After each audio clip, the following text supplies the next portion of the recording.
Really didn't expect it at all. I thought he might have sort of maybe thought about it, but no. It was a total shock when it came, and very excited.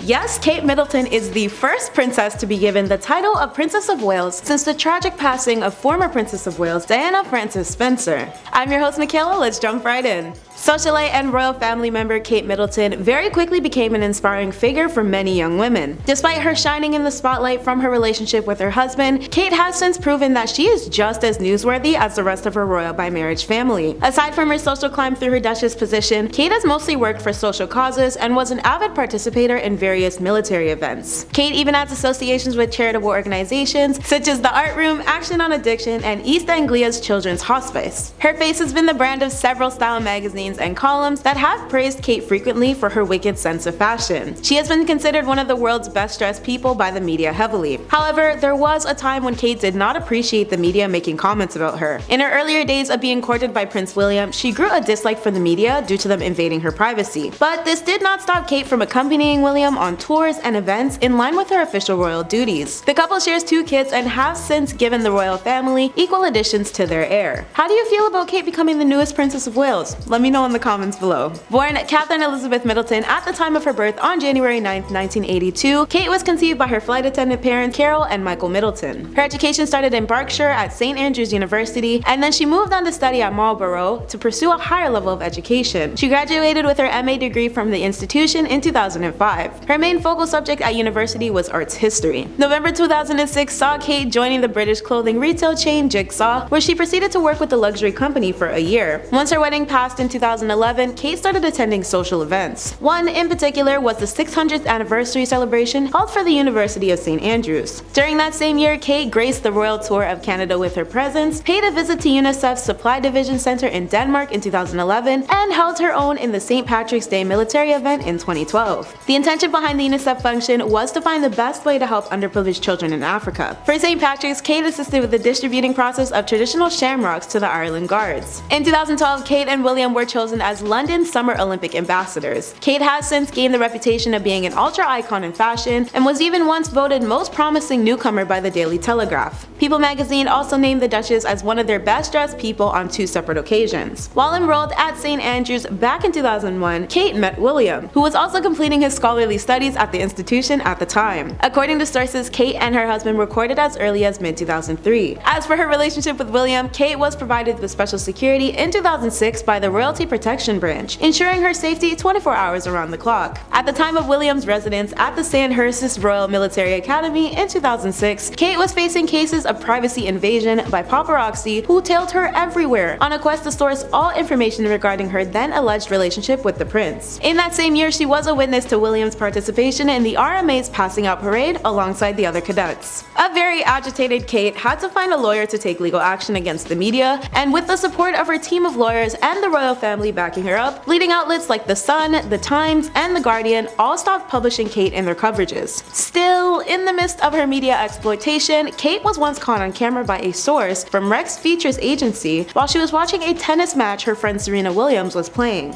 In the end though, the enterprise had to pay Kate 10,000 euros in compensation on the grounds of privacy invasion. There was also a brief period where she and William faced separation, apparently around the time of a private Switzerland vacation in 2007. The couple's distance, while seated away from one another at the concert for Diana Wembley Stadium event in London, was very obvious. But Kate was sure to be part of the wedding for William's cousin Peter Phillips in 2008. The soon-to-be princess was also in attendance for the marital celebration of Lady Rose Windsor as well, and she and William eventually patched up their issues and privately engaged in Kenya in October 2010. The announcement of this came from the royal family in November of that year. Kate and William took a visit to the US in May 2011 and received the opportunity to meet Barack Obama and former First Lady Michelle. According to reports, this was one of Kate's first official assignments that required her participation post-wedding. With the help of William, Kate initiated the bid for the Foundation of Prince William and Prince Harry to raise funds and gifts for the charity in 2011. The following winter, Kate was pregnant with their first child, and then in 2013, a healthy newborn George was brought into our world. Now, let's discuss Kate receiving her title after the late Princess Diana and how it relates to what we currently know.